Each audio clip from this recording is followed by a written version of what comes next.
Here we go. Right now, I am in Team Europe's official locker room during the Ryder Cup. And I have to say, it's fairly nice.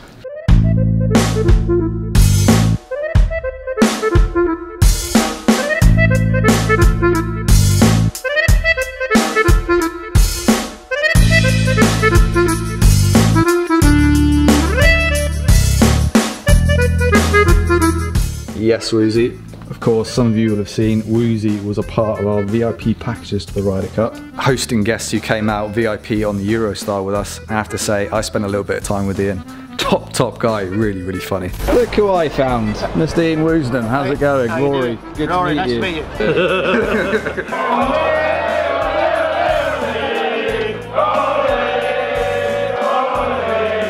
Definitely enjoyed picking his brains during the event. Another man who was part of our Ryder Cup packages, Paul McGinley.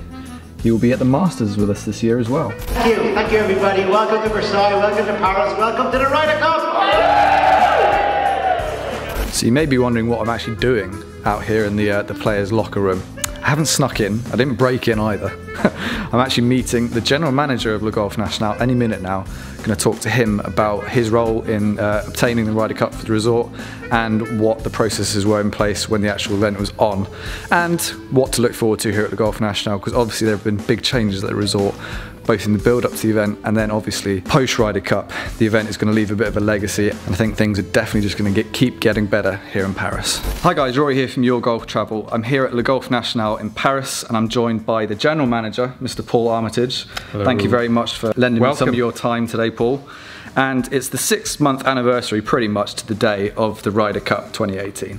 And so we're going to go through some of the things that Paul had to deal with, not only in the build-up to the tournament, because you've been here since 2012, is that correct? Early 14 actually. Oh, early 14, my research sucks. And obviously what you had to go through during the event as well. Yes. Okay, so started work early in 2014. How quickly was the Ryder Cup on the radar for Golf National, or was it already in the pipeline when you joined? Yeah, it was already definitely in the pipeline because the procedure or the candidacy period was from 2008 to 2011. It's in May 2011 that the European Tour announced that the Golf National was going to host the 2018 Ryder Cup. So 3 years had passed since that to my arrival here, and that's one of the reasons why there was a change in general management, because we had to step up a bit the rhythm of preparation. We weren't, golf courses were great, you know, the Albatross golf course was already, well, it's a great track, but it was already in good nick. It was just, we didn't have an experience which was worthy of a Ryder Cup destination. Okay. So we had to bring in a lot of new services, shape up the clubhouse, just generally tweak it so that it would be ready for international guests, which we weren't used to having. It was just more of a French local regional golf course which had the French Open, basically. Well, I can say you've done a fantastic job. I'm in a lucky position where I get to travel around the world and visit golf resorts, basically. And I've been very impressed so far with the hotel, the restaurants, the staff in particular have been fantastic, and obviously the golf course is the jewel in your crown, as they say. It is, it is. And I touched on this when I went out onto the golf course with Christophe and Philippe just earlier, but how much, obviously you had a first front row seat for this as well, how different is the golf course now compared to what it was in September? Yeah, it's well, it's still in very good nick. We're only just coming out of winter, but we've got some really good surfaces right now. So I would say the condition is the best I've ever seen it coming out of winter. However, there are changes. There's definitely a lot less rough, which is it's great news for everybody really, because it was definitely good news for me. Yeah, it was terrible. It was horrendously difficult to find your ball and get it out of there. So that's been brought back for obvious reasons, for amateur reasons. However, we've kept the same width of the fairways. Okay. We've just brought in different levels of semi and rough. And then the other changes are I would say the stigmates of the Ryder Cup really. Some places have changed for our regular customers and people who've been here before are thinking notably probably the 7th hole where we've lost a couple of trees on the right-hand side, which were a feature, and behind the green there was a grandstand put in. We've lost quite a bit of vegetation. So I would say there's maybe 3 or 4 holes where you can physically see and feel the difference. But generally speaking, apart from the rough and that, it's all systems go and nothing's changed. Cool. And how far in advance when you were preparing for the Ryder Cup, did the rough start growing? Were you putting the grandstands up, etc., etc.? How long a process is that? It's a good question, because before the Ryder Cup I couldn't have answered that. I couldn't have spoken about it because of it would have been giving away some indication as to course setup, which is really the captain's domain. But we changed, I would say, since 2017, the French Open, we changed our tournament director, who was the same tournament director for the French Open in 18 and also for the Ryder Cup championship course setup, who worked very closely with Thomas Bjorn. So I would say it was an 18-month process. Wow, okay. So my next question was going to be, how much of an influence did Thomas have in the setup of the course? But you kind of answered it there. Absolutely. I mean, there is an agreement between the captains not to do anything which could as a friendly agreement kind of thing. But when you're at home, you set up the golf course how you want to. Yeah, try and play into the hands of your team, I presume. So obviously Thomas wanted to penalise missing fairways. I'm not sure it was. I think Thomas wanted people to think their way around the golf course instead of bomb their way around it. That was simply it. Which is kind of the way now on the PGA Tour. Yeah.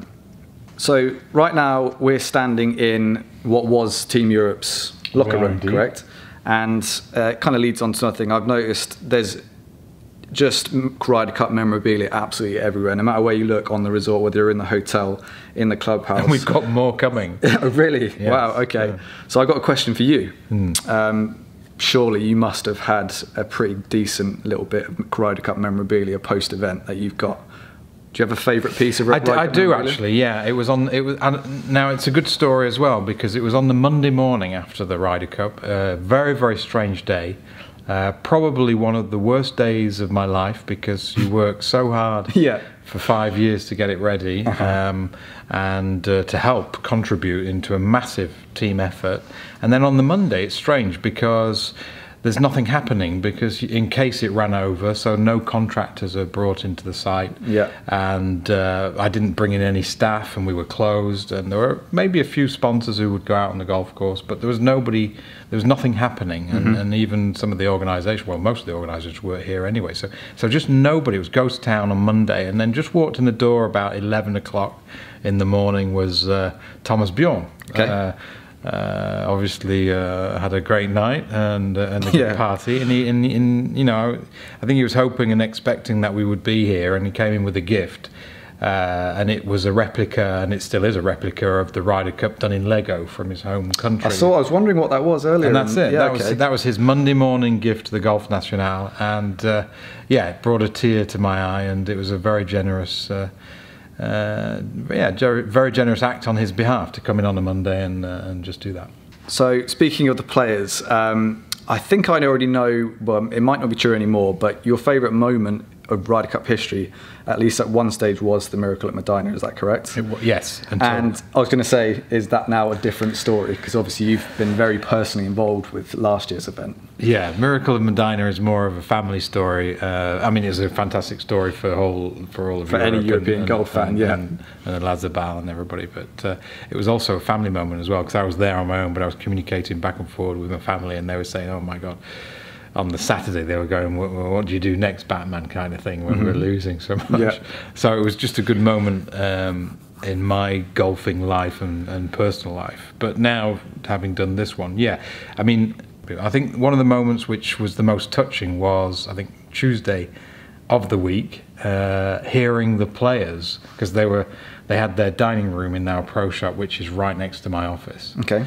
And this room would lead into that area, and hearing them coming in on Tuesday and just screaming their heads off, Europe, Europe, the players, you know, they were pumped up. Yeah. And that brought it home that This when means you quite a hear lot. Rory and Yeah. Pulse and everybody just screaming next to your office, and that gets you excited.